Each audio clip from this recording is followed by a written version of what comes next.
বেগম খালেদা জিয়া, জিয়া পরিবার, বর্তমান মাননীয় প্রধানমন্ত্রী জনাব তারেক রহমানের অত্যন্ত বিশ্বস্ত একজন ব্যক্তিত্ব, যাকে এই জলবায়ু এবং পরিবেশের দায়িত্ব দিয়েছেন গণপ্রজাতন্ত্রী বাংলাদেশ সরকারের মাননীয় প্রধানমন্ত্রী।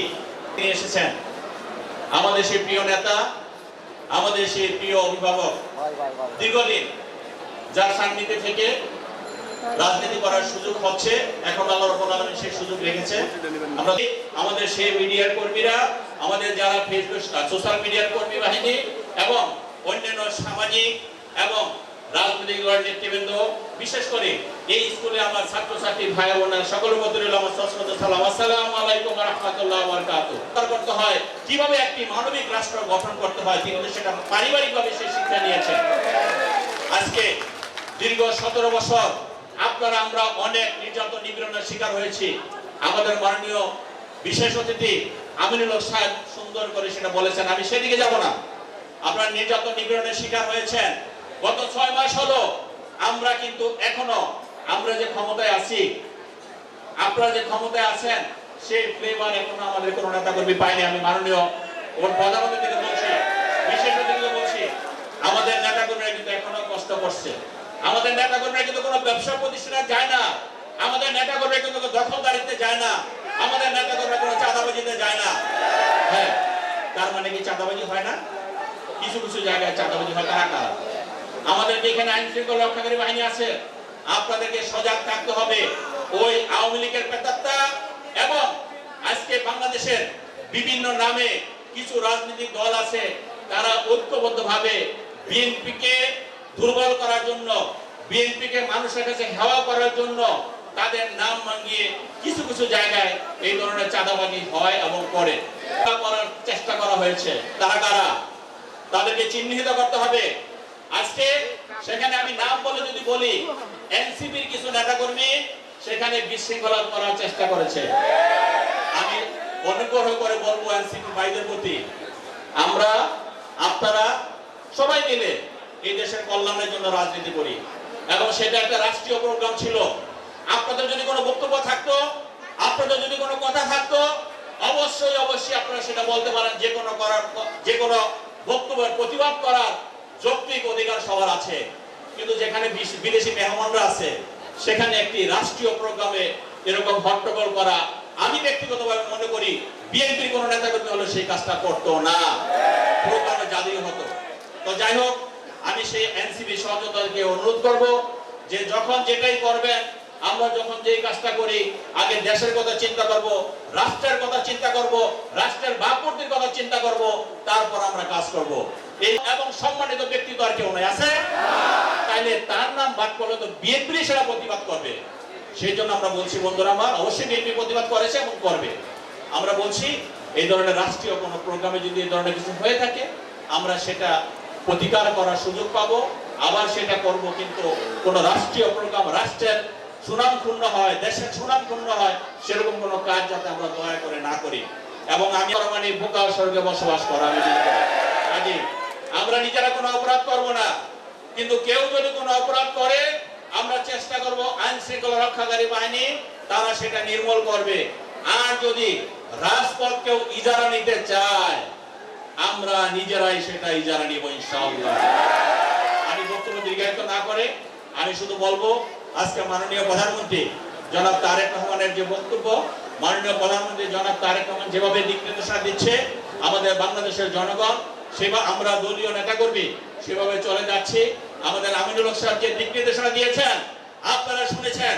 আমি মনে করি ঢাকা 18 আসনে আমাদের 14টি ওয়ার্ড আছে শ্রী কমিশন ওয়ার্ড, আর 18টি ওয়ার্ড আছে সাংগঠনিক ওয়ার্ড, আমাদের 8টি থানা।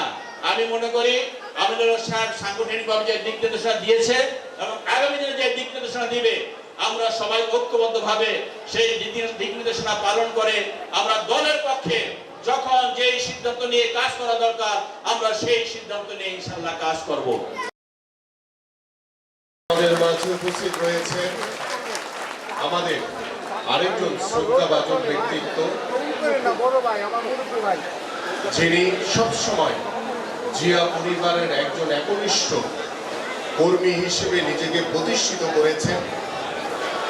যিনি সবসময় মুরব্বী হিসেবে আমাদেরকে দেখভাল করেছেন, আমাদেরকে পরামর্শ দিয়েছেন।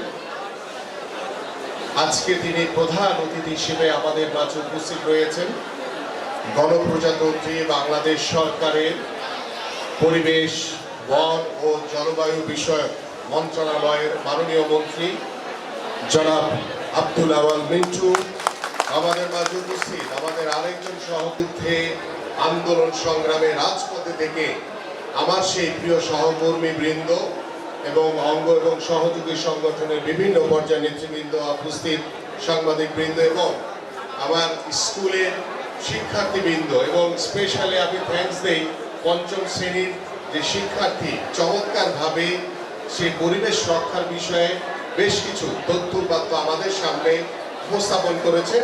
আমি সবাইকে জানাই আন্তরিক ধন্যবাদ এবং কৃতজ্ঞতা।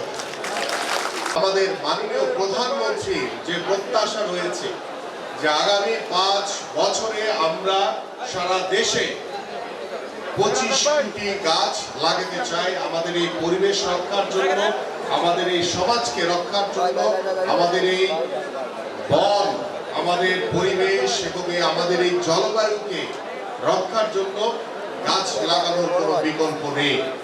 নির্দেশনা দিয়েছেন, যে সহমর্মিতার কথা বলেছেন, যে ধৈর্যশীলতার কথা বলেছেন, সেই ধৈর্যশীলতার মধ্য দিয়ে আমরা দল মত নির্বিশেষে আমাদের এই সমাজকে, আমাদের এই রাষ্ট্রকে আমরা সকল রাজনৈতিক প্রতিহিংসা ভুলে গিয়ে আমরা একটি ঐক্যবদ্ধভাবে আমাদের এই সমাজ, আমাদের এই দেশকে আমরা গড়ে তুলতে চাই।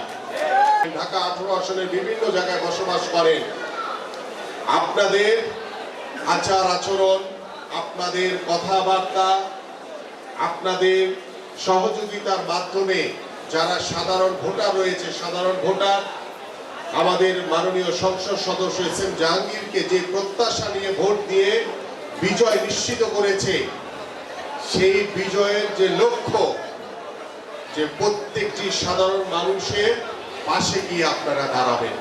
জোর করে অবৈধভাবে ক্ষমতায় বসেছিল, তারা মানুষের উপরে গিয়ে প্রভাব বিস্তার করেছে, ভয় দেখিয়েছে, জুলুম করেছে, নির্যাতন করেছে, দখলদারি করেছে, চাঁদাবাজি করেছে। কিন্তু আমি আপনাদের কাছে আহ্বান করব, ওই 17 বছরের ওই নির্যাতিত, নিপীড়িত যে মানুষগুলো যারা আজকে স্বস্তির নিঃশ্বাস ফেলেছে, যে আমরা এমন একটি সরকারকে নির্বাচিত করেছি যে সরকারের মাননীয় প্রধানমন্ত্রী তিনি অত্যন্ত সাধারণভাবে জীবন যাপন করছেন, তিনি করে ঝগড়া করার চেষ্টা করছেন। তারা রাজনৈতিক যে নর্ম সেটাই তারা বোঝার চেষ্টা করে না। তারা যখন সংসদে বসে তখন তাদের যে আচরণ, তাদের যে কথাবার্তা দেখে আমাদের মাননীয় প্রধানমন্ত্রী এবং আমাদের মন্ত্রীবর্গ, আমাদের সংসদ সদস্যগণ অত্যন্ত সহমর্মিতা, ধৈর্যশীলতার সহিত তাদেরকে সাথে নিয়ে দেশ গড়ার কিন্তু পরিকল্পনা করে। কিন্তু যখন সংসদ থেকে তারা বের হয়ে যান, তাদের আচরণগুলো কেন জানি বেমানান হয়ে যায়। আমরা চাই যে আপনারা এই মিথ্যাচারে, প্রোপাগান্ডা ছড়িয়ে কোনো লাভ হবে না। কারণ মাননীয় প্রধানমন্ত্রী ইতিমধ্যে তিনি বাংলাদেশের সবচেয়ে জনপ্রিয় নেতা, বাংলাদেশের সবচেয়ে জনপ্রিয় প্রধানমন্ত্রী হিসেবে তিনি নিজেকে এই 5 মাসের ভিতরে প্রতিষ্ঠিত করেছেন। আগামী 4.5 বছর তো এখনো বাকি রয়েছে, আরো কত কিছু দেখবেন আপনারা। এই জনগণ আমাদের এস.এম. জাহাঙ্গীরকে ভোট দিয়ে নির্বাচিত করেছে, সেই জনগণের প্রত্যাশা পূরণের জন্য আপনাদের সবাইকে ঐক্যবদ্ধ থাকতে হবে, সবাইকে একত্রিত হয়ে কাজ করতে হবে। আমাদের ভিন্নমত থাকতেই পারে, কিন্তু দলের সাথে, দেশের সাথে, জনগণের সাথে আমাদের সবাইকে একমত হয়ে কাজ করতে হবে। এই জায়গায় কোনোভাবে ছাড় দেওয়া যাবে না। এবং আজকে যে বৃক্ষরোপণ কর্মসূচি উদ্বোধন হচ্ছে, আমি আপনাদের কাছে প্রথমে আহ্বান করেছি যে এটা শুধু বৃক্ষ লাগানোর পরে যাতে শেষ না হয়, এটাকে রক্ষণাবেক্ষণ করার দায়িত্ব কিন্তু আপনাদের। সামাজিক আন্দোলনের রূপ নিয়েছে। এই মহান ঐতিহ্যকে সামনে রেখে জলবায়ু পরিবর্তনের ক্ষতিকর প্রভাব মোকাবেলা, পরিবেশের ভারসাম্য রক্ষা, প্রতিবেশের ভারসাম্য রক্ষা, বনাঞ্চল বৃদ্ধির লক্ষ্যে গণপ্রজাতন্ত্রী বাংলাদেশ সরকারের মাননীয় প্রধানমন্ত্রী জনাব তারেক রহমান নির্বাচনী ইশতেহারের ঐতিহাসিক অঙ্গীকার জানুয়ারি অনুযায়ী গত 4 জুন 2026 তারিখে কক্সবাজারের চকরিয়ার মালুমঘাট সংরক্ষিত বনে কর্মসূচির ঐতিহাসিক উদ্বোধন করেছেন। এছাড়াও মাননীয় প্রধানমন্ত্রী গত 9 জুলাই 2026 তারিখে বাংলাদেশ চীন মৈত্রী সম্মেলন পরপরই ব্যাপক পদধরনের শিকার হয়। তাই একই জায়গায় বারবার তারা হচ্ছে। তারা সুরক্ষার জন্য ঘেরা ভাড়া দেওয়ার জন্য উদ্যোগ অলরেডি নিয়েছে। আমি সিটি কর্পোরেশনের অ্যাডমিনিস্ট্রেটরকে আমি ধন্যবাদ জানাই যে তারা এই কাজটা শুরু করতে যাচ্ছে।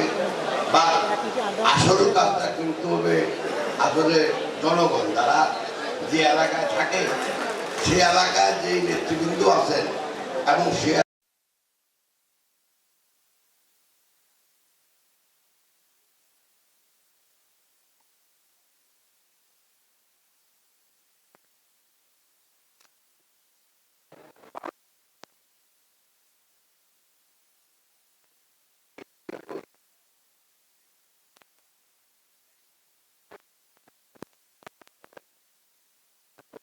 তাদের ভবিষ্যৎ বৃহস্পতি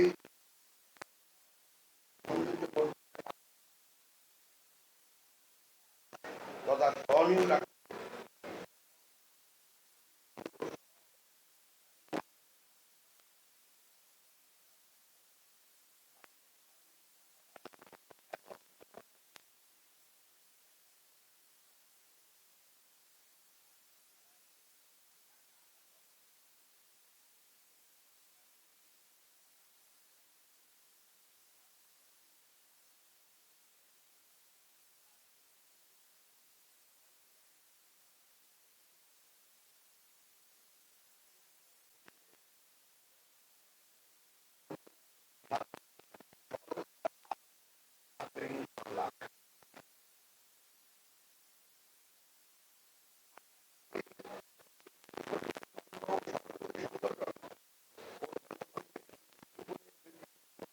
গ্রহণ করবে এবং